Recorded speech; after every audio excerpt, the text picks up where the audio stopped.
नमस्कार मु देवव्रत आपको स्वागत करुच्ची प्रिय यूट्यूब चैनल डीपी एंट्रांस को पिला माने गत काली आमे डिस्कस करथिले यूनिट 3 90 पाखापाखि क्वेश्चन जहाँकि आपण माने बहुत सारा भल पाइबा देजंती जो माने प्रथम थर पे हम चैनल को एबे विजिट करचंते एबे ही लाइक शेयर सब्सक्राइब करी ऑल नोटिफिकेशन को ऑन कर दियंतु एवं सांगसाथी मान सहित शेयर कर दियंतु।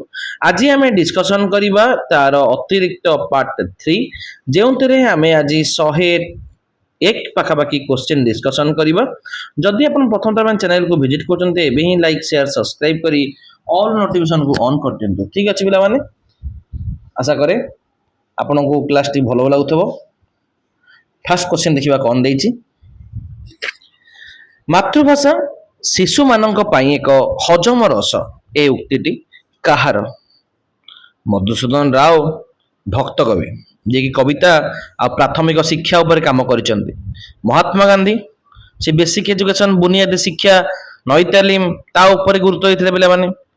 गंगाधर मेहर प्रकृति कवि भाबे जणाशुना सी हैला तो याको की लिखछन पिला माने रविंद्रनाथ ठाकुर। ठीक अछि option number C is the right answer. Next जीवा 2 नंबर को देखिबा कोन देछि शिशुर एकांत निजर किए अटे माँ बार्ते आसबनी भूल हो भौतिक बा सामाजिक स्तर रे माँ बापा परिवार निजर होइतले सुद्धा शिशु चिंता प्रक्रिया एवं अंतर्निहित भावर विकास केवल मातृभाषा द्वारा ही संभव होता है पिला माने। तो एकांत निजर किए मातृभाषा पिला माने option number D is the right answer. भाषा नथिले मनीष कौन केउ कार्यर विकास होई नथांता। भाषा मनीषर निजर चिंताधारा और चेतनार प्रकाशर भाषा माध्यम रे होइଥାଏ। तो भाषा हेउची चिंतनर मूलदुआ पिला माने। काव्य बा कविता एवं लेखा पढ़ा हेउची भाषार विकासर परिवर्तन दीप पिला माने। घर द्वारा एक भौतिक आवश्यकता जहाँ भाषा बिना मध्य प्राणी माने करि परथांती। ताले option number C is the right answer. Next जीवा 4 नंबर को देखिबा कोन देछि भाषा मनुष्य को कहा सहित जोड़े। भाषा मध्यरे माध्यमरे मनुष्य तार समग्र सामाजिक प्राकृतिक सांस्कृतिक परिवेश सहित संपर्क स्थापन करते पिला माने। उद्भिद एवं जीवजंतु कि समस्त व्यापक भावे परिवेश अंतर्भुक्त हो जाउछन पिला माने। तेनु परिवेश ही सबठार व्यापक उत्तर पिला माने हेबो option number A is the right answer. Last पर्यंत पिला माने देखिबे जम्मा भी स्किप करिवे नाही। ठीक अछि बढ़िया बढ़िया क्वेश्चन आज डिस्कशन आमे करिबा। ठीक अछि भाषा शिक्षा पाई शिक्षाविद माने केतोटी दक्षता को स्थिर करिसंती। एक्चुअली आम भाषा रे ओडिया प्राथमिक स्तर रे भाषा शिक्षण विभिन्न दिग को नहीं मोट 9 दक्षता रूपे निया जायछि पिला माने। साधारणतः आमे 4टी मौलिक दक्षता भाबे ग्रहण करथाउ आउ 9टी उपदक्षता रहिछि पिला माने। तो एलएसआर डबल व्यतीत व्यापक स्तर रे 9टी उपदक्षता अछि। त option number D is the right answer. ठीक अछि उच्च प्राथमिक स्तर रे आमे गोटिए पिला ठारू अति कम रे भाषा केउ लक्षण आशा करताउ। सॉरी उच्च प्राथमिक स्तर रे आमे गोटिए पिला ठारू अति कम रे भाषार केउ दक्षता आशा करिबा। तो जो उच्च प्राथमिक जरा कि षष्ठ रु अष्टम स्तर रो पिला जार मूल लक्ष्य होची कोन पिलाटी जेपरी भाषा को सठिक भावे उच्चारण करी पढ़ी परिबो एवं व्याकरणगत त्रुटि शून्य भावे लिखि परिबो पिला माने। कविता प्रबंध किंबा नाटक लिखिबा गोटे उच्च सृजनशील दक्षता अटे जहाँ पिला मानकर अति कम रे बाध्यतामूलक करा जाय परिबो नाही पिला माने। तेणु शुद्ध लिखिबा एवं शुद्ध पढ़िबा option number D is the right answer. Next जीवा 7 नंबर को देखिबा कोन दैछि उच्च प्राथमिक स्तर रे मातृभाषा शिक्षण पाई शतकड़ा केते भाग समय निरूपित होई अछि। तो जतबळे शिक्षा नीति एवं समय निर्घंट अनुଯାयी उच्च प्राथमिक स्तर रे अन्यान्य विषय जंती गणित विज्ञान इंग्रजी रहउथिबारु मातृभाषा पाई प्राय 14 शतकड़ा समय व्यवस्था रखाई छै पिला माने। ठीक अछि तो option number C is the right answer. बुझी पारलो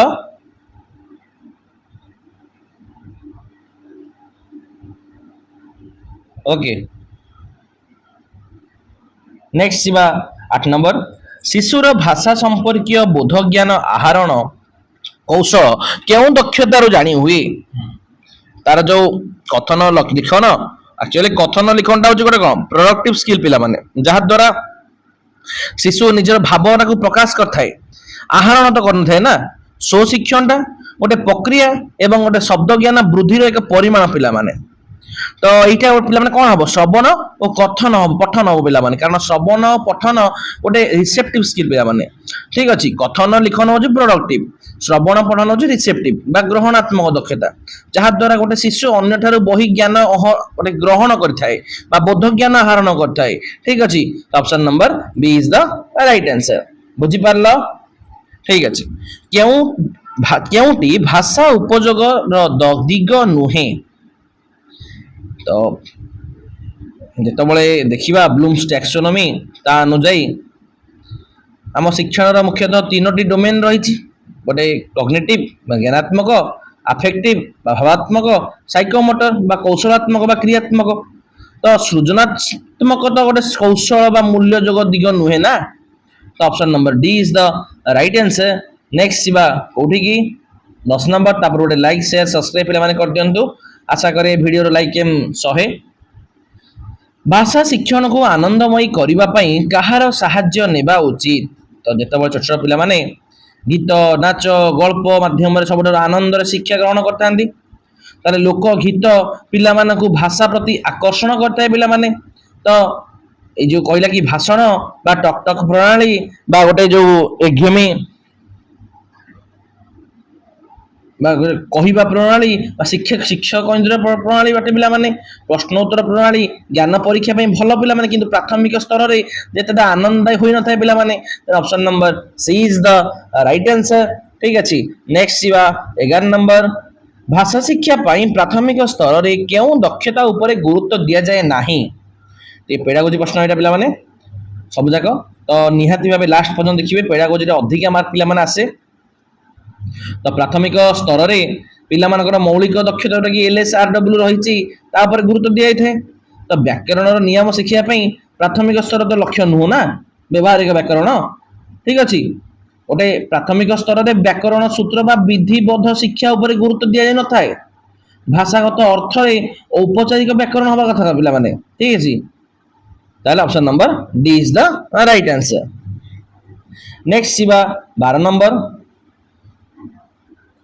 मातृभाषा शिक्षादान किपरि सफल हुए तो भाषा को सर्वदा गोटे सामग्रिक यूनिट धरा जाए पिला माने ताले शिक्षा दि जाए उचित जो शुणा कहवा पढ़ा लेखा परस्पर सह जड़ित होता है भाग भाग करवा आंशिक कहले पिला भाषार प्रकृत भाव को ग्रहण करेंगे ना एकाधिक शिक्षक रहा सफल मापकाठी ही नुह पिला माने option number A is the best answer next Shiva 13 number गोटे पिला अष्टम श्रेणी उत्तीर्ण होला परे तार केउ केते परिमाणर शब्द ज्ञान हवा आवश्यकता रही तो शिक्षाविद मत अनुसार पाठ्यक्रम लक्ष्य अनुसार अष्टम श्रेणी सुधा जड़े साधारण शिशु सक्रिय और निष्क्रिय शब्दकोश प्राय 8000 शब्द शिक्षा रखे पिला माने ठीक अच्छे तो option number D is the right answer next Shiva 14 number औपचारिक व्याकरण और व्यवहारिक व्याकरण मध्य मौलिक प्रभेद कौन बढ़िया क्वेश्चन पिला माने तो गोटे औपचारिक व्याकरण में संज्ञा और नियम घोषा जाए किंतु व्यवहारिक फंक्शनल व्याकरण पिला माने कौन करा जाए सही नियम को वास्तव जीवन में कथबार्ता बा लेखा प्रणाली रे प्रयोग करा जाए तो यह ही तार मौलिक वास्तविक पिला माने तो व्याकरण को नियम को भाषा रे प्रयोग करवा option number C is the right answer धारणार बोधक्षमता कहले आमे कौन बुझीबा तो बोधक्षमता अर्थ होची कौन कौन सी तथ्य बा भाव को सठिक रूपे हृदयंगम करी निज भाषा रे व्यक्त करने को सामर्थ्य देवा पिला माने ठीक अच्छे वस्तु को धारण करने बा शारीरिक काम अटे पिला माने नूतन धारणा सृष्टि करने गोटे सृजनशीलता अटे जे जहाँ कहूँ बुझीबा केवल श्रवण को बुझाए पिला माने संपूर्ण भाषा बोधक्षमता को बुझाए न थाए option number B is the right answer next शिवा 16 नंबर ଭାଷା ଶିକ୍ଷଣର ସର୍ବପ୍ରଥମ ଦକ୍ଷତାଟି କ'ଣ ଅଟେ? ତ କହିଥିଲି ଅଲରେଡି LSRW। ठीक अच्छी लिसनिंग स्पीकिंग रीडिंग राइटिंग पिला माने ठीक अच्छी प्रथम किए लिसनिंग बा सुनिबा पिला माने option number C is the right answer. क्यों शिक्षण भाषा पाई विशेष उपयोगी अटे? तो भाषा हेउची अभ्यास और व्यवहार जिनिस पिला निजे जेते अधिक स्वशिक्षण बा निजे चेष्टा कर शिखिबो भाषा उपर दक्षता सेते सुदृढ़ हो पिला माने। तो स्वशिक्षणता निहाती भावे गुरुत्वपूर्ण अटे पिला माने ठीक अच्छी option number B is the right answer. Next शिवा 18 को पिलामानकर बोध शक्तिर विकास पाई जो पठन करा जाए ताकू कौन कहा जाए? तो बोध तो जत बड़े गोटे पिला व्याकरण हो कि शब्दार्थ भाव को बुझा हो टिके बुझा करा पाठ को पे कौन कहते तात्विक पठन बोली कहुए पे तो तात्विक पठन द्वारा तो यह संपूर्ण भाव इंटेंसिव रीडिंग कहुए पे तार लक्ष्य हूँ कौन विषय वस्तु को गभीर भाव बोध शक्तिर विकास कर तो तात्विक पठन पे सबुठ भल हम पे ठीक अच्छे व्यापक पठन कौन करा जाए आनंद एवं साधारण ज्ञान होता है पे बोध पठन कौन करा जाए एक साधारण शब्द बा निर्दिष्ट प्रकार पठन नुहे पे ठीक अच्छे option number C is the right answer. Next सीमा आमे 19 नंबर को कौन देछि देखिबा पिला मानकर ज्ञानर अभिवृद्धि पाई जेउ पठन करा जाए ताकू कौन कुआ जाई थाए? तो जेते बळे पाठ्य पुस्तक बाहर कहानी बही खबर कागज पत्र पत्रिका आदि पढ़िबा द्वारा पिला मानकर ज्ञानर परिसरटा व्यापक होई थाए पिला माने तो यहा को कौन कुआ जाए व्यापक पठन बोली कुआ जाई थाए ठीक अछि। गभीरता कौन पढ़ा जाए तात्विक पठन कराई पिला माने निरव पठन कौन करा जाए पढ़िबार एक शैली मात्र पिला माने ठीक अच्छी option number B is the right answer. Next सीवा 20 नंबर को देखिबा कौन देछि बहुत बढ़िया बढ़िया प्रश्न आज नहीं आसे पिला माने आपण मन पई असिस्टेंट टीचर पई मध्ये आपण प्रिपेयर हेतले एटा तारा सिलेबस वाइज क्लास ही हमें करूचे ठीक अच्छी कल टू यार कंटेंट कर आरंभ कर दबा आज तार पेडागोजी रो लास्ट क्लास एटा तो जो माने पार्ट 1 पार्ट 2 न देखचंती यार यूनिट 1 यूनिट न देखचंती ताको प्लेलिस्ट रे अवेलेबल अछि देखि दियंतु ठीक अछि। व्यापक अध्ययन पाई केउंटी आवश्यकता रहिछि? तो जेते बळे व्यापक पठन पाई विभिन्न प्रकार अतिरिक्त बही बा साहित्य रा आवश्यकता थाय पिला माने जहार एक समृद्ध होउछि कोन पाठागार कहीं मिल पार पे पाठ्य पुस्तकटा केवल सीमित पाठ्यक्रम में थाए पे केवल शिक्षक कि शिक्षा अनुष्ठान विभिन्न बही उपलब्धता बिना व्यापक पठन करें ना पे option number A is the right answer ठीक अच्छे बुझीपार बढ़िया धन्यवाद। व्यापक अध्ययन करवा पिला तात्विक अध्ययन करुवा पिला ठारू केते अधिक? तो जिते बड़े गोटे पिला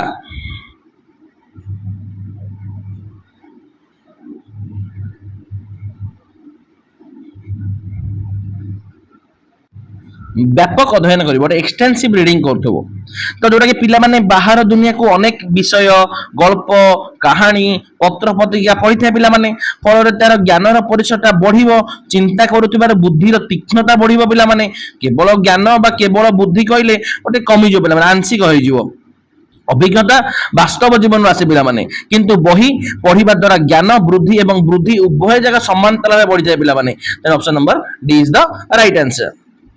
नेक्स्ट जीवा 22 नंबर देखिबा कौन देछि क्यों शिक्षादान फल रे शिक्षार्थीर शब्द ज्ञान बढ़ी थाए?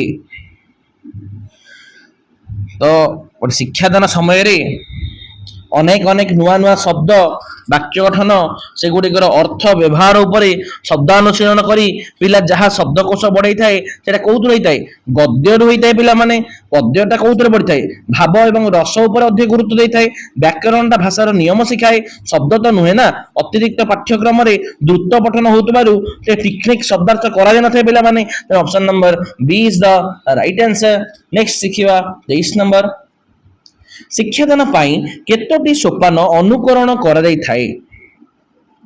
साधारणतः एक आदर्श पाठ्य योजना रे तीनोटी मुख्य सोपान थाए पिला माने गोटे होची उपक्रम उपस्थापना मूल्यांकन बा प्रयोग ठीक अछि तो option number A is the right answer. गद्य शिक्षादान छात्र छात्री मानू केउ स्तर पर नीरव पठन करने को दि जाए। तो जितेबाला शिक्षक आदर्श पठन करने पर विषय कठिन शब्द गुड़िक अर्थ बुझे दिखती शब्दानुशीलन कर दिखती पिला माने नीरव ही पढ़िले अर्थ को सहजरे पढ़ी पारे पिला माने।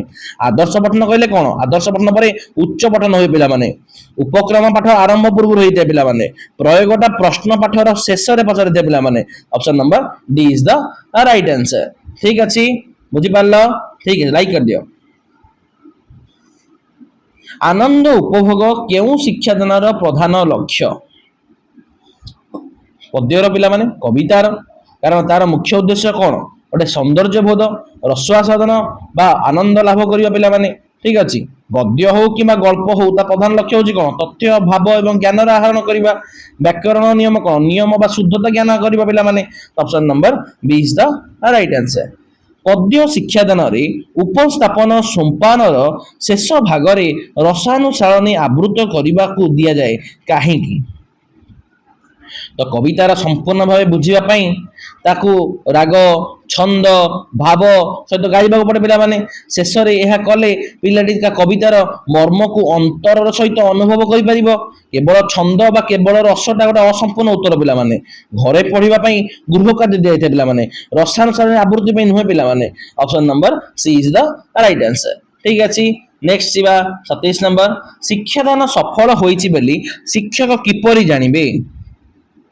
जेतेबेले पिलाटी शिखुथिबो ज्ञान को नुआ परिस्थिति किपरि व्यवहार करुची ताहा गोटे प्रयोगात्मक प्रश्न पचारे ही जाना पड़े पिला माने। यह ही शिक्षण प्रकृत सफलता। एक्चुअली प्रारंभिक प्रश्नटा पूर्व ज्ञान परखिबा पय व्यवहार करा जाए। बोधटा प्रश्नटा केवल पिलाटी बुझीची कि नहीं जानी व्यवहार कर पिला माने। परीक्षा फलटा बहुत परे आसे पिला माने किंतु श्रेणी गृहर तत्कालीन शिक्षादान सफल पाई प्रयोगवाद प्रश्न पचारिबा दरकार पिला माने। Option number C is the right answer. Next जीवा 28 की मातृभाषा रे द्रुत पठन अभ्यास करैबा पई केउ शिक्षादान लक्ष्य अटे। तो पिला मानक मध्य कम समय रे अधिक पाठ बुझीबार शक्ति बा द्रुत पठन अभ्यास करैबा अतिरिक्त साहित्य बा सहायक पुस्तकर आवश्यकता थाए पिला माने। ठीक अछि option number C is the right answer. बुझी पारलो नेक्स्ट जीवा 29 अतिरिक्त साहित्य शिक्षादान रे शब्दार्थीकरण उपरे गुरुत्व दिया जाए नहीं कहीं। तो जो सहायक पुस्तक तार मुख्य उद्देश्य कौन आनंद लाभ मनोरंजन एवं गल्पर सामग्रिक भाव भाव ग्रहण करने पिला माने। एप्रति कष्ट शब्दर अर्थ द्वारा द्रुत पठन बाधाप्राप्त होता है पिला माने। केवल तो मनोरंजन यह उद्दिष्ट हम ना ना यह द्रुत पठन करा जीवो। ठीक अच्छे ए कष्ट तो थी पारे शब्दकोश देखिए कहले श्रेणी गृह प्रसंग सहित मेल खाऊ ना पिला माने किंतु विषय वस्तुटा बुझा आवश्यक थाए पिला माने मात्र शब्द शब्द करी पढ़ा आवश्यक न थाए पिला माने। Option number A is the right answer. Next देखिबा कौन देछि 30 भाषा शिक्षण रे केउ विभागटी अल्प समय मध्य एक मनछुआ वार्ता पिला मानकु देई थाए कि वन एक्ट प्ले एकांकिका पिला माने। कारण एकांकिका होची दृश्य काव्य जहाँकि एक अंक बा सीमित समय मध्य अभिनय माध्यम सीधासख शिशु मन को छुईला भली गभीर नैतिक और सामाजिक वार्ता देता पिला माने।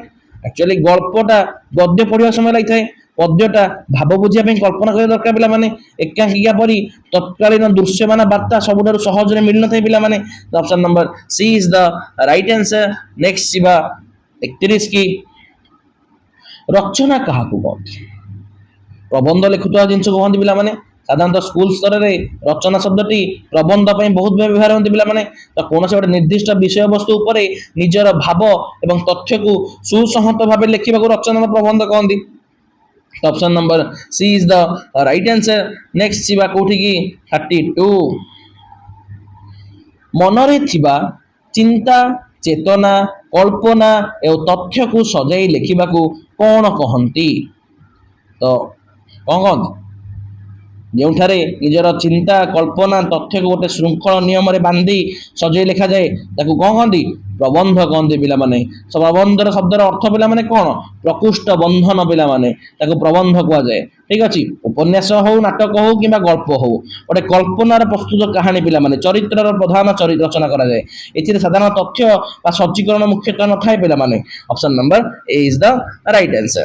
33 ଦେଖିବା କ'ଣ ଦେଇଛି ପିଲାମାନେ, ଭାଷା ପ୍ରବନ୍ଧେ ଜଗନ୍ନାଥ। ଏଠାରେ ଭାଷା ପ୍ରବନ୍ଧର ଅର୍ଥ ପିଲାମାନେ କ'ଣ?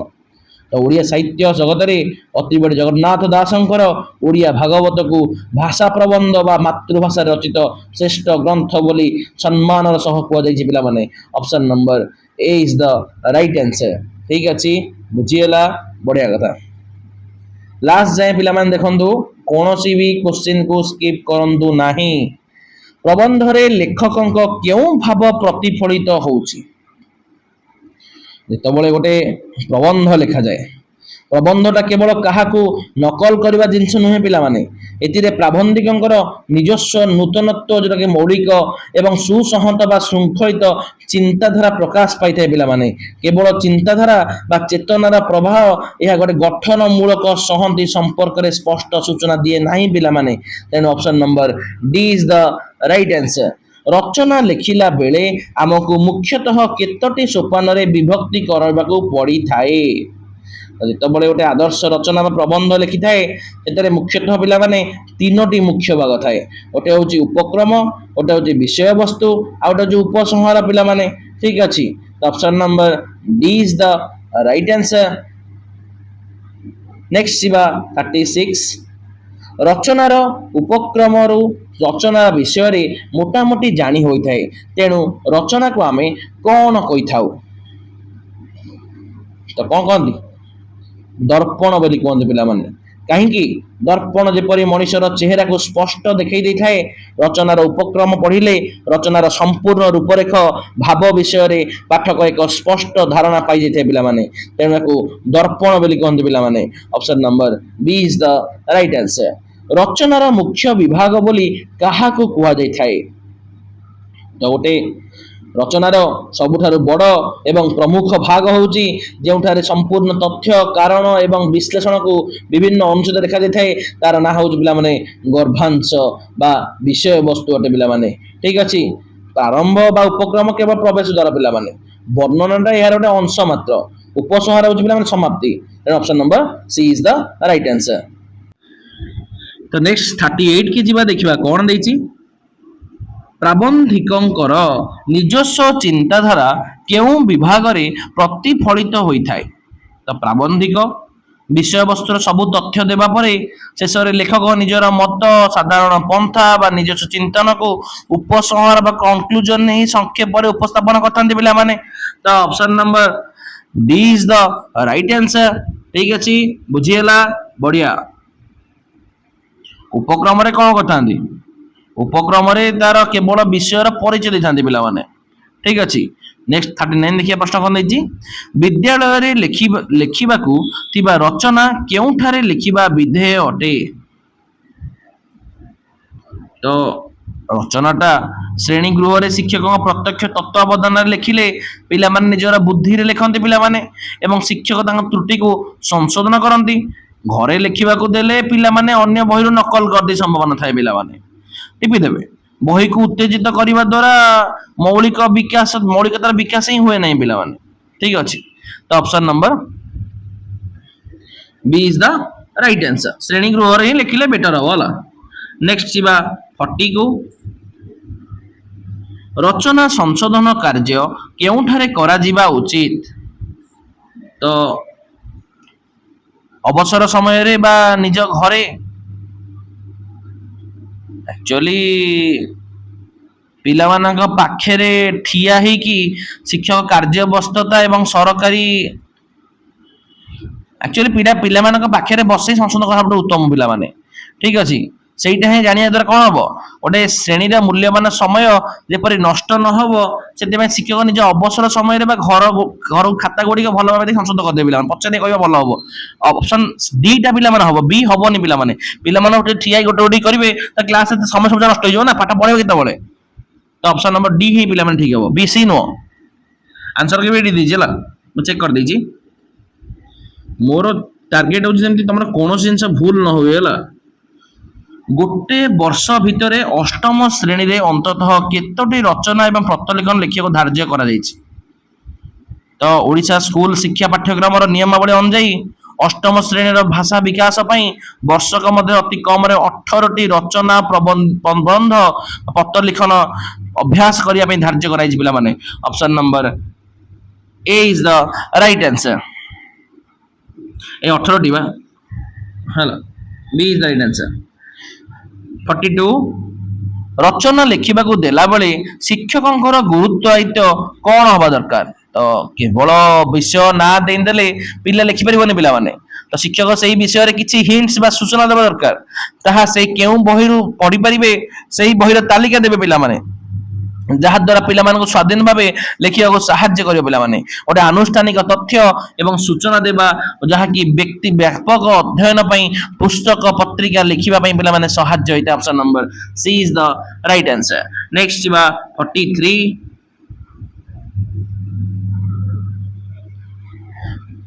ओके शिशु जन्मरू कौन शिखा उद्यम करिथाए। तो गोटे छोट छुआ जन्म होला परे निजर आवश्यकता थाए जंती भोक कांद थाए प्रकाश करबा हो एवं चारिपाख लोक मान देखि स्वाभाविक भागे भाषा कहबा पई ओठ खोले पई सर्वप्रथम उद्यम करता है पिला माने। तो option number B is the right answer. आउ तो जन्मर गीत बोलिबनी गप सुनिबनी ठीक अछि। भाषा शिक्षा करिबा शिशुर केउ प्रवृत्ति ऊपर निर्भर करिथाए।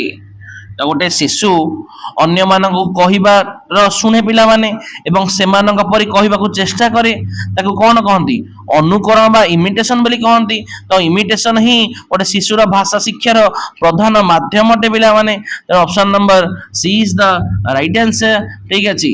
शिशु केउ शिक्षा आगरे होइथाए शिशुर केउ शिक्षा आगरे होइथाए। तो गोटे शिशु जिते विद्यालय को जीवा पूर्व घरे रही कथबार्ता भाषा शिखा कार्य आगे सरी थे पिला माने। तेणु स्कूल गला परे से अक्षर बा बही पढ़ा शिखी था। Option number B is the right answer. बढ़िया बढ़िया क्वेश्चन आम करुचे पिला माने। आज जमा भी स्किप करी न करी लास्ट पर्यंत देखिए अनुरोध। शिशु किपरि व्याकरण शिखी थाए। तो गोटे शिशु कौन सी व्याकरण बही न पढ़ी शुद्ध वाक्य कही जाए पिला माने। से समाज रे व्यवहार कर तो साधारण भाषा को शुणी स्वाभाविक भाव अंतर्निहित व्याकरण गठन कर नहीं पिला माने। तो व्यवहार करुवा भाषा एवं अन्य भाषा को अनुकरण कर पिला माने ठीक अछि। Option number A is the right answer. Next जीवा 47 की कौन देछि देखिबा। केउ प्रणाली रे व्याकरण शिक्षा देला बेले फलप्रद होई थाए। तो प्रथमे पिला मानकु उदाहरण दिया जीवो और सूत्र बा नियम को व्यवहार करा जीवो जहा फल पिलांकर मनस्तत्व सहित खाप खाइबो से माने सहजरे बुझी परिबे। ताके कोन कहंती इंडक्टिव बा आरोह पद्धति बोली कहा जाय पिला माने ठीक अछि। यदि सूत्र घोषी भाईतांता ताले अबर होइतांता पिला माने बा मुखस्थ विद्या ऊपर गुरुत्व दिए जी कि पिला मानकर निरस पठन होइते पिला माने। Option number B is the right answer. Next जीवा 48 केउ शिक्षक व्याकरण पढ़ेले अधिक सफल होइथाए।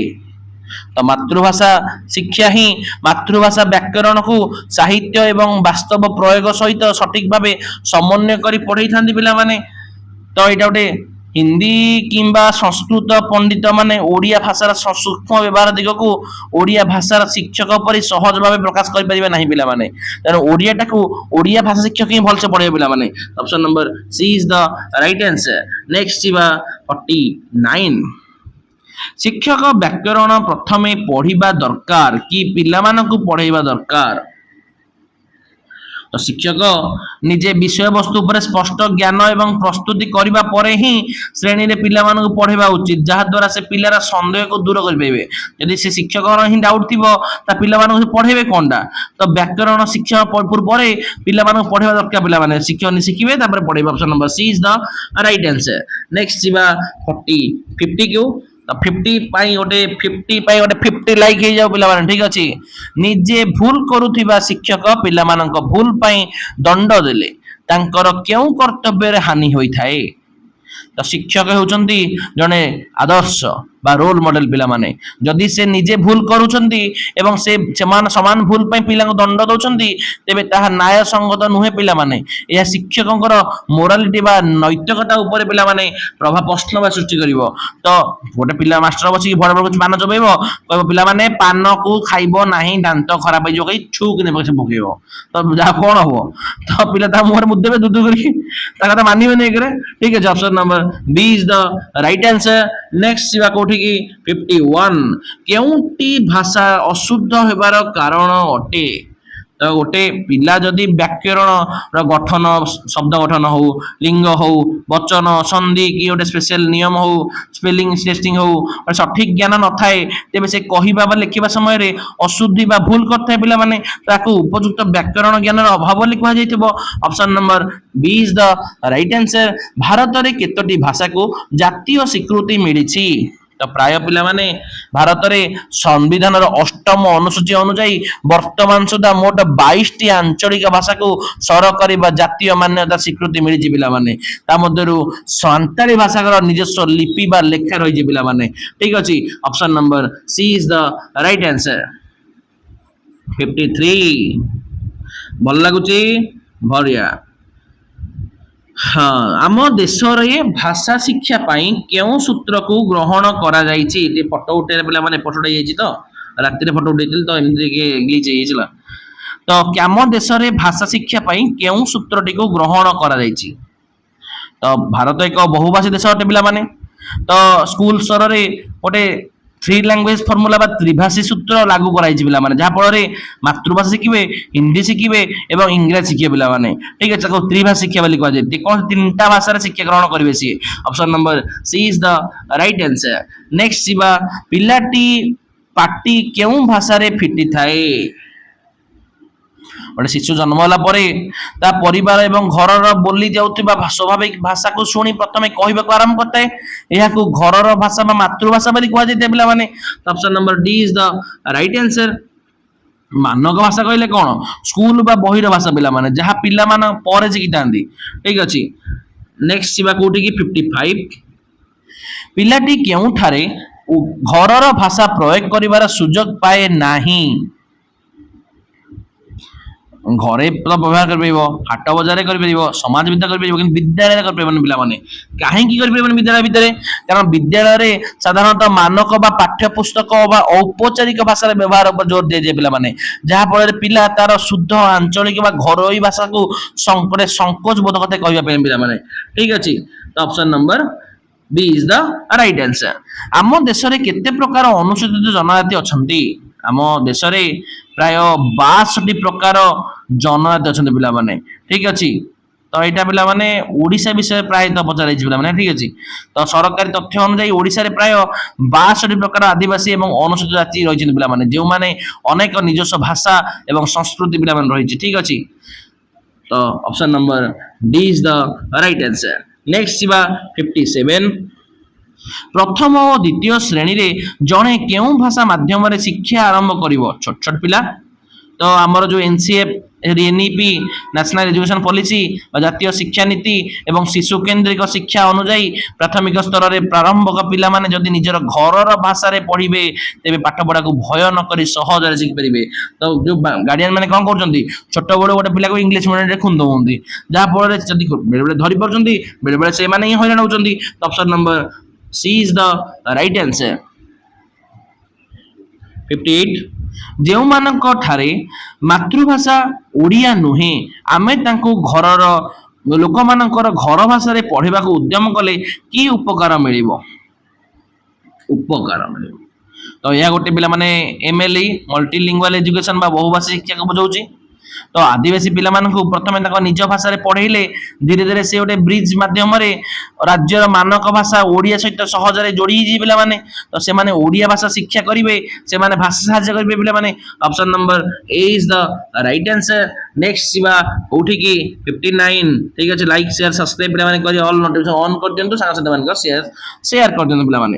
ପିଲାଟି ଘର ଭାଷାରେ ଶିକ୍ଷା ଆରମ୍ଭ କରିବା ପାଇଁ ଭାରତର ସମ୍ବିଧାନର କେଉଁ ଧାରାରେ ଉଲ୍ଲେଖ କରାଯାଇଛି? ତ ଭାରତୀୟ ସମ୍ବିଧାନର ଆର୍ଟିକିଲ 350A 350A ସ୍ପଷ୍ଟ ନିର୍ଦ୍ଦେଶ ଦେଇଛି କି ପ୍ରତ୍ୟେକ ରାଜ୍ୟର ସଂଖ୍ୟାଲଘୁ ବା ଭାଷାଗତ ପଛୁଆ ବର୍ଗର ଶିଶୁମାନଙ୍କ ପାଇଁ ପ୍ରାଥମିକ ସ୍ତରରେ ମାତୃଭାଷାରେ ଶିକ୍ଷା ଯୋଗାଇ ଦେବାକୁ ଉପଯୁକ୍ତ ବ୍ୟବସ୍ଥା କରିବେ ପିଲାମାନେ। Option number B is the right answer. Next ଯିବା 60 ଅନୁସୂଚିତ ଜନଜାତି ମାନଙ୍କର ପିଲାମାନଙ୍କୁ ଭାଷା ଶିକ୍ଷା ଦେଇ ସମାଜର ମୁଖ୍ୟ ସ୍ରୋତରେ ମିଶେଇବା ପାଇଁ ଓଡ଼ିଶାରେ କି ବ୍ୟବସ୍ଥା ରହିଛି? ତ ଓଡ଼ିଶା ସରକାରଙ୍କର ଯୋଉ MLE ମଲ୍ଟିଲିଙ୍ଗୁଆଲ ଏଜୁକେସନ ବା ବହୁଭାଷୀ ଶିକ୍ଷା କାର୍ଯ୍ୟକ୍ରମ ଅଧୀନରେ ପ୍ରାୟ 10 ରୁ ଅଧିକ ଜନଜାତି ଭାଷା ଯେମିତିକି ସାନ୍ତାଳୀ, ସୌରା, କୁଇ ତ ଏଇଭଳି ସ୍ୱତନ୍ତ୍ର ଦ୍ୱିଭାଷୀ ପାଠ୍ୟ ପୁସ୍ତକ ପ୍ରସ୍ତୁତ କରାଯାଇଛି ପିଲାମାନେ। ତ ପ୍ରାୟ 10ଟି ଜନଜାତି ଭାଷାରେ ଓଡ଼ିଆ ପୁସ୍ତକ ଲେଖାଯାଇଛି। Option number A is the right answer. Next ଯିବା 61 ଭଲ ଲାଗୁଛି ବହୁତ ବହୁତ ବଢିଆ ବହୁତ ବହୁତ ଧନ୍ୟବାଦ। NCF 2005 ରେ ବହୁଭାଷା ସମ୍ପର୍କରେ କଣ କୁହାଯାଇଛି? ତ ଯୋଉ ନ୍ୟାସନାଲ କରିକୁଲମ ଫ୍ରେମୱାର୍କ 2005 ବହୁଭାଷୀ ଶ୍ରେଣୀ ଗୃହକୁ ଏକ ସମ୍ବଳ ଭାବେ ଗ୍ରହଣ କରିଛି ଯେ କି କହେ ପ୍ରାଥମିକ ଶିକ୍ଷା ପିଲାର ଘର ଭାଷା ବା ମାତୃଭାଷାରେ ହିଁ ହବା ଦରକାର ପିଲାମାନେ। ତ ଘରର ଭାଷାଟି ପ୍ରାଥମିକ ସ୍ତରରେ ଶିକ୍ଷା ମାଧ୍ୟମରେ ହବା ଦରକାର। Option number D is the right answer. Next ଯିବା 62 କେଉଁ ଭାଷାଟି 22ତମ ଜାତୀୟ ଭାଷାର ମାନ୍ୟତା ପାଇଛି? କହିଥିଲେ ଗୋଟେ ପୂର୍ବରୁ ସାନ୍ତାଳୀ ଭାଷା ନିଜସ୍ୱ ଲେଖା ବା ଲିପି ଅଛି ପିଲାମାନେ। ତ 2003 ମସିହାରେ ଯେତେବେଳେ 92ତମ ସମ୍ବିଧାନ ସଂଶୋଧନ ହେଲା ତା ଅନୁଯାୟୀ ଓଡ଼ିଶା ଏବଂ ଭାରତର ପ୍ରମୁଖ ଆଦିବାସୀ ଭାଷା ସାନ୍ତାଳୀକୁ ସମ୍ବିଧାନର 8ମ ଅନୁସୂଚୀରେ ବିଭକ୍ତିକରଣ କରି ରାଷ୍ଟ୍ରୀୟ ସ୍ୱୀକୃତି ଦିଆଯାଇଛି ପିଲାମାନେ। Option number C is the right answer. ଠିକ କାମ କଲେ ଠିକ ଫଳ ମିଳିବ ଏକଥା କେଉଁ ଶାସ୍ତ୍ର କହେ ପିଲାମାନେ? ତାକୁ ଭଗବାନ ବିଷ୍ଣୁ କହିଥିଲେ ପିଲାମାନେ। ଭଗବତ ଗୀତାରେ କହିଥିଲେ କର୍ମଯୋଗ ବିଷୟରେ କହିଥିଲେ ପିଲାମାନେ। ତ କର୍ମଯୋଗ ହିଁ ଶିକ୍ଷା ଦିଏ ଯେ ଗୋଟେ ମଣିଷର କର୍ମ ଅନୁସାରେ ତାକୁ ହିଁ ଫଳ ମିଳିବ ପିଲାମାନେ। Option number D is the right answer. ତ ନେକ୍ସଟ ଯିବା 64 ପିଲାଟିର ଶିକ୍ଷଣ ସଫଳ ହୋଇଛି ତାହା କିପରି ଜାଣିବା? ତ ଏକ ବ୍ୟାପକ ପ୍ରକ୍ରିୟା ପିଲାମାନେ ଏହା ଗୋଟେ ଯାହାଦ୍ୱାରା ଗୋଟେ ଶିକ୍ଷକର ଶିକ୍ଷାଦାନ ଲକ୍ଷ୍ୟଟି ପିଲାମାନଙ୍କ ପାଖରେ କେତେ ଦୂର ସଫଳ ହୋଇଛି ତା ସଠିକ ଭାବେ ଆକଳନ କରାଯାଇଥାଏ ଯାହାକି ଇଭାଲୁଏସନ କରାଯାଇଥାଏ ପିଲାମାନେ। ତ ମୂଲ୍ୟାୟନ କରାଯାଇଥାଏ। ବାକି ଯୋଉ କହିଲା କି କେବଳ ଗୋଟି ଗୋଟି କି କୌଶଳ ବା ସାମଗ୍ରିକ ଶିକ୍ଷଣ ସଫଳତା ପାଇବେ ଏଗୁଡ଼ିକ ଅସମ୍ପୂର୍ଣ୍ଣ ପିଲାମାନେ। Option number A is the right answer. ମୂଲ୍ୟାୟନ କାହାର କାର୍ଯ୍ୟରୁ ପରଖି ନେଇଥାନ୍ତି? ତ ମୂଲ୍ୟାୟନ ଦ୍ୱାରା ଗୋଟେ ପିଲାଟି କେତେ ଶିଖିଲା ଶିକ୍ଷାର୍ଥୀଙ୍କ କାର୍ଯ୍ୟ ଏଇଟା। ତ ଶିକ୍ଷକଙ୍କ ପଢେଇବା ଶୈଳୀ କେତେ ପ୍ରଭାବ ଥିଲା ଶିକ୍ଷକଙ୍କ କାର୍ଯ୍ୟ ଏଇଟା। ତାହା ଗୋଟେ କଣ ପିଲାମାନେ ଫିଡବ୍ୟାକ୍ ମିଳିଥାଏ। ତ କୋଉଠୁ ମିଳିଥାଏ? ଶିକ୍ଷାର୍ଥୀ ଓ ଶିକ୍ଷକଙ୍କ ଦ୍ୱାରା ପରୀକ୍ଷା ନିରୀକ୍ଷା କଲେ ହିଁ ସୁଯୋଗ ମିଳିପାରିବ। Option number D is the right answer. 66 ମୂଲ୍ୟାୟନର ଉଦ୍ଦେଶ୍ୟ କଣ? ମୂଲ୍ୟାୟନର ମୂଳ ଉଦ୍ଦେଶ୍ୟ ହେଉଛି ପିଲାମାନଙ୍କୁ ଫେଲ କରିବା ନୁହେଁ ପିଲାମାନେ ବରଂ ତା ପାଠ ପଢାର ଆଗ୍ରହ ଏବଂ ଦୁର୍ବଳତାକୁ ଚିହ୍ନଟ କରି ସେହି ଅନୁଯାୟୀ ଗୋଟେ ରିମେଡିଆଲ ଟିଚିଂ ବା ପ୍ରତିକାରାତ୍ମକ ଶିକ୍ଷାଦାନ ଦେବ ଯେଉଁଟାକି ଶିକ୍ଷାର୍ଥୀମାନଙ୍କର ଆବଶ୍ୟକ ଆଗ୍ରହ ଅଭିଜ୍ଞତା ଏବଂ ଦୁର୍ବଳତା ଜାଣିବା ପାଇଁ କରାଯାଇଥାଏ ପିଲାମାନେ। Option number D is the right answer. 67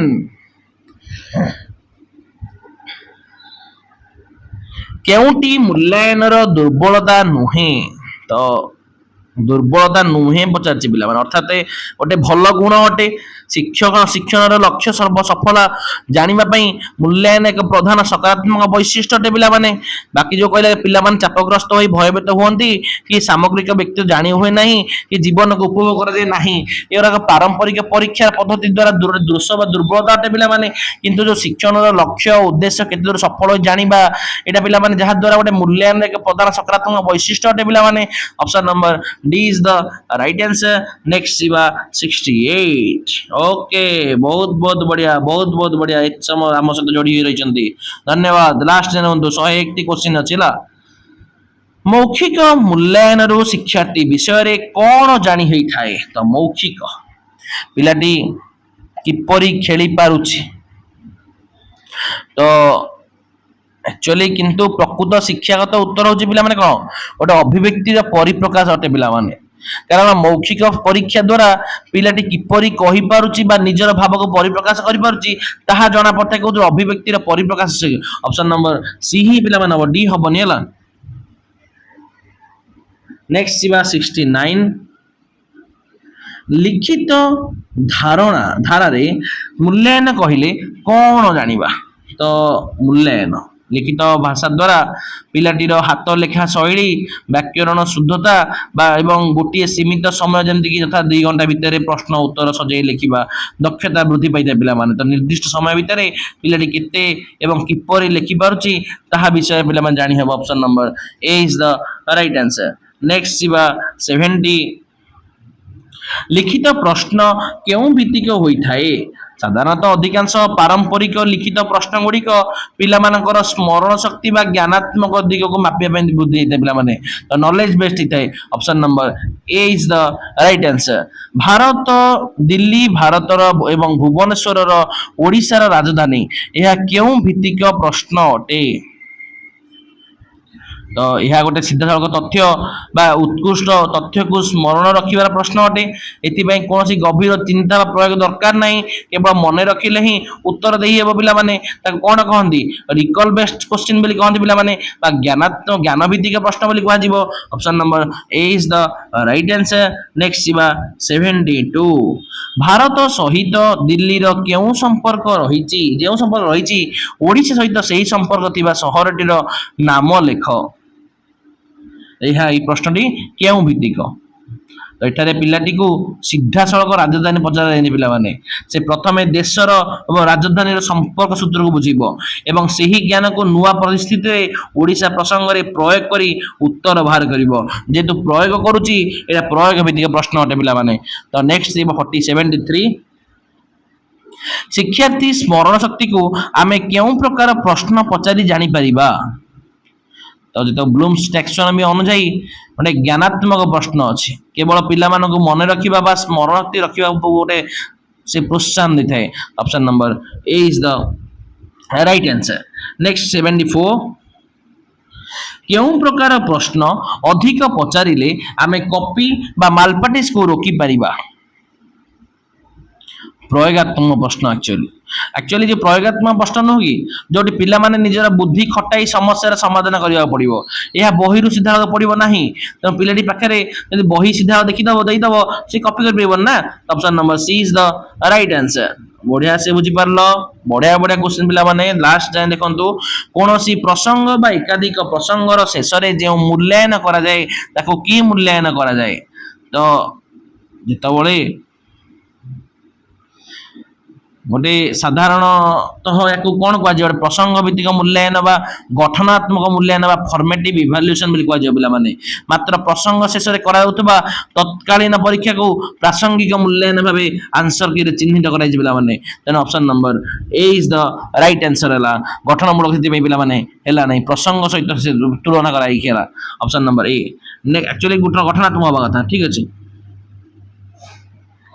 76 प्रवणता परीक्षा कहले कौन बुझा जो प्रोफिशिएंसी टेस्ट रहिला जार लक्ष्य कि पिला माने केउं पाठ घोषिचंती ता जानिबा नुहे पिला माने बरम बिना प्रस्तुति रे जे कोनोसी अजना विषय रे से भाषा को केते सठिक भाबे व्यवहार करूचंती ताहा को परीक्षा करिबा पिला माने तो कोनोसी प्राक सूचना न देई रचना गल्प कविता चित्ररु गोटे पिला माने वर्णना करने परीक्षण करने option number D is the right answer next जीवा 77 केउंटी गठनमूलक परीक्षार अंतर्भुक्त नुहे नुहे गठनमूलक परीक्षा पाठ पढ़ा चली समय होता है पे यूनिट टेस्ट वर्ष शेष में करा परीक्षा कौन सामग्रिक मूल्यांकन बा समेटिव टेस्ट कहुए पिला माने तेणु यह गोटे गठनात्मक मूल्य नुह तो वर्ष शेष में परीक्षण option number D is the right answer next जीवा 78 सामग्रिक मूल्यांकन क्या कह जाए सामग्रिक मूल्यांकन अलरेडी तुमको कहली शिक्षा वर्ष शेष में होता मूल्यांकन को कोर्स शेष में वर्ष शेष में होता ग्रेड कि मार्क पास फेल निर्णय करा वार्षिक परीक्षा कह जाए पिला माने option number A is the right answer next जीवा 79 प्रश्नपत्र प्रस्तुति रे साधारणतः केउं प्रकार प्रश्न रहे नाही तो जितेबले गोटे वैज्ञानिक प्रश्नपत्र प्रस्तुति प्रश्न सदासर्वदा निर्दिष्ट एवं स्पष्ट हवा दरकार जहाँ जानिछ लेख एभली अस्पष्ट बा मन इच्छा प्रश्न आदर्श प्रश्नर उत्तर नुहे पिला माने ठीक अच्छे तेणु जहाँ जानिछ लेख मूलक प्रश्न option number D is the right answer शून्य स्थान पूरण करने केउं प्रकार प्रश्न अटे ତ ଶୂନ୍ୟସ୍ଥାନ ପୂରଣ ପ୍ରଶ୍ନରେ ଉତ୍ତରଟା କେବଳ ଗୋଟେ ନିର୍ଦ୍ଦିଷ୍ଟ ଶବ୍ଦ ସହିତ ହୋଇଥାଏ ପିଲାମାନେ। ଏଥିରେ ପିଲା ନିଜ ମନରୁ ବଢେଇ ଚାଳି ଲେଖିପାରିବ ନାହିଁ। ଏହା ମୂଲ୍ୟାଙ୍କନ ସମ୍ପୂର୍ଣ୍ଣ ନିରପେକ୍ଷ ହୋଇଥାଏ ପିଲାମାନେ। ତ ନିର୍ଦ୍ଦିଷ୍ଟ ଉତ୍ତରମୂଳକ ପ୍ରଶ୍ନ ପିଲାମାନେ filling the blanks objective type ଏଇ ଟାଇପର ପିଲାମାନେ ପ୍ରଶ୍ନ ହୋଇଥାଏ। Option number A is the right answer. Next ଯିବା 81 ମେଳକ ବା ମ୍ୟାଚିଂ ଟେଷ୍ଟରେ ଗୋଟିଏ ସ୍ତମ୍ଭରେ ଯେତେ ପ୍ରଶ୍ନ ଥାଏ ଅନ୍ୟ ସ୍ତମ୍ଭରେ ଗୋଟିଏ ଅଧିକ ଥାଏ। ସବୁ ମିଳିଗଲା ପରେ ଯେଉଁଟି ବଳିଯାଏ ତାକୁ କଣ କହନ୍ତି? ତାକୁ କଣ କହନ୍ତି? ଭ୍ରମକ ବୋଲି କୁହାଯାଏ ପିଲାମାନେ। ଠିକ ଅଛି, ଡିଷ୍ଟ୍ରାକ୍ଟର, ଯାହାକି ପିଲାମାନଙ୍କର ଭ୍ରମରେ ପକେଇବା ଏବଂ ତାର ପ୍ରକୃତ ଜ୍ଞାନ ପରୀକ୍ଷା ପାଇଁ ଇଚ୍ଛାକୃତ ଭାବେ ଅଧିକ ଦିଆଯାଇଥାଏ ପିଲାମାନେ। Option number C is the right answer. ବହୁତ ବଢିଆ କ୍ୱେଶ୍ଚିନ୍ ପାଇଲ। ଏକ ନିର୍ଦ୍ଦିଷ୍ଟ ଲକ୍ଷ୍ୟ ନେଇ ଗୋଟେ ପାଠ ପରେ ପରେ ଏକ ମୂଲ୍ୟାୟନ କରାଯାଇଥାଏ, ତାହାକୁ କଣ କୁହାଯାଇଥାଏ? ତାହେଲେ ଗୋଟେ ନିର୍ଦ୍ଦିଷ୍ଟ ପାଠ ବା ୟୁନିଟ ଶେଷରେ ପିଲାମାନେ ସେଇ ପାଠକୁ କେତେ ବୁଝିଲେ ତା ପରୀକ୍ଷାରେ କଣ କରନ୍ତି? ୟୁନିଟ ଟେଷ୍ଟ ବା ଏକକ ପରୀକ୍ଷଣ କରାଯାଇଥାଏ ପିଲାମାନେ। Option number B is the right answer. ଠିକ ଅଛି, ବଢିଆ।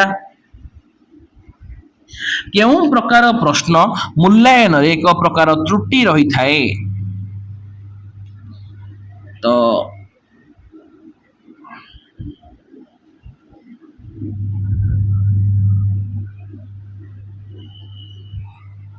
ଦୀର୍ଘ ଉତ୍ତରମୂଳକ ପ୍ରଶ୍ନ ଆକ୍ଚୁଆଲି।